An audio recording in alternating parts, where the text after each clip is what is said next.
Salut à tous et bienvenue dans Weekly Shonen News, l'émission qui traite de l'actualité autour du Weekly Shonen Jump, du Weekly Shonen Magazine et du Weekly Shonen Sunday. Un nouveau numéro marqué principalement par l'actualité manga qui a beaucoup bougé au Japon, mais on fait le point ensemble juste après le générique.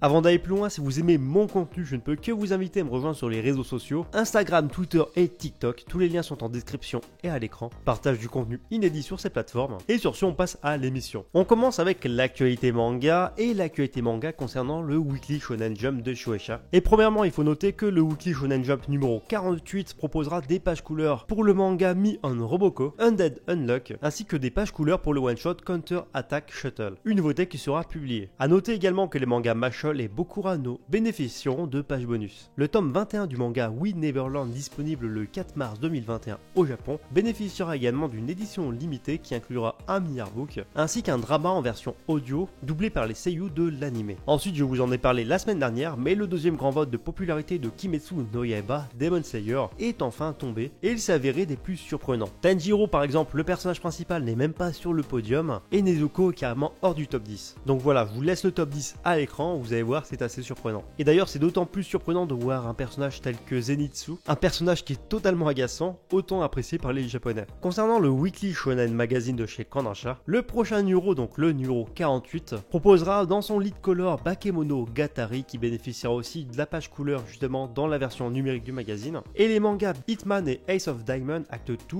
obtiendront des pages couleurs. Et à noter d'ailleurs que Ace of Diamond Act 2 aura un chapitre beaucoup plus conséquent que d'habitude avec 24 pages. Une des surprises du magazine, c'est que Tokyo Babble, une des dernières nouveautés du magazine, prendra fin dans le numéro 49 du Weekly Shonen Magazine, c'est-à-dire qu'il ne reste plus que 2 chapitres avant la conclusion du manga. D'ailleurs, le manga Beyond Good and Evil va désormais changer de magazine, il va donc être transféré désormais dans le magazine Pocket de chez Kodansha, donc à savoir le magazine numérique de Kodansha. Et enfin, à noter que le manga Shangri-La Frontière et son deuxième tome bénéficiera également d'une édition limitée comme le tout premier tome, et il faut savoir que ce tome sortira le 17 décembre. Et enfin, le visuel de Kuko Sciency volume 4 est tombé et je vous le partage. Pour l'actualité concernant le Weekly Shonen Sunday, il faut noter que chaque année, c'est une tradition pour le magazine, le Weekly Shonen Sunday propose ses traditionnelles cartes de Noël dessinées par les différents auteurs du magazine. Alors les cartes ne sont pas à vendre mais à gagner, mais je vous partage quand même le visuel qui est assez sympathique. Dans le numéro 48 du Weekly Shonen Sunday, nous pourrons retrouver en couverture le spin-off de Détective Conan Wild Police, à l'occasion de son grand retour dans le magazine. Le manga reprend du service. Enfin, le numéro de décembre du Sunday Super, qui est en fait l'équivalent du Jump Giga mais pour le Shonen Sunday, proposera une couverture exclusive et inédite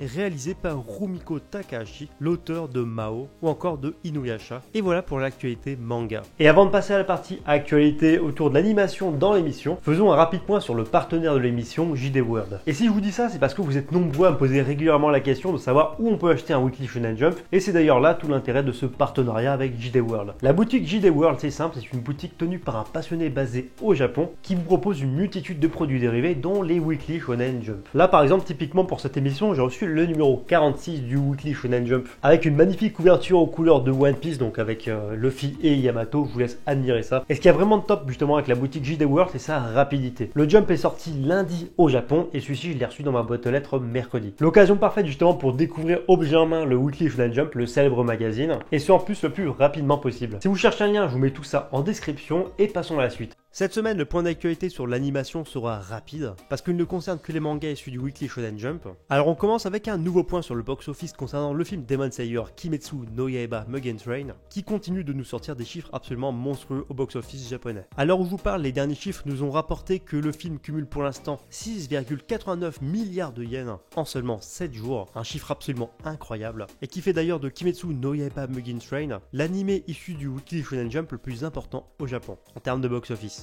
Le manga pourrait très prochainement atteindre les 10 milliards de yens, un chiffre absolument incroyable pour le box-office mondial, d'autant plus à l'heure du coronavirus. Enfin, le site officiel de l'anime World Trigger nous a enfin apporté des informations concernant la suite de World Trigger. En effet, nous avons appris que la saison 2 de World Trigger devrait être diffusée le 9 janvier 2021 au Japon, et le tout a été accompagné d'un magnifique visual art.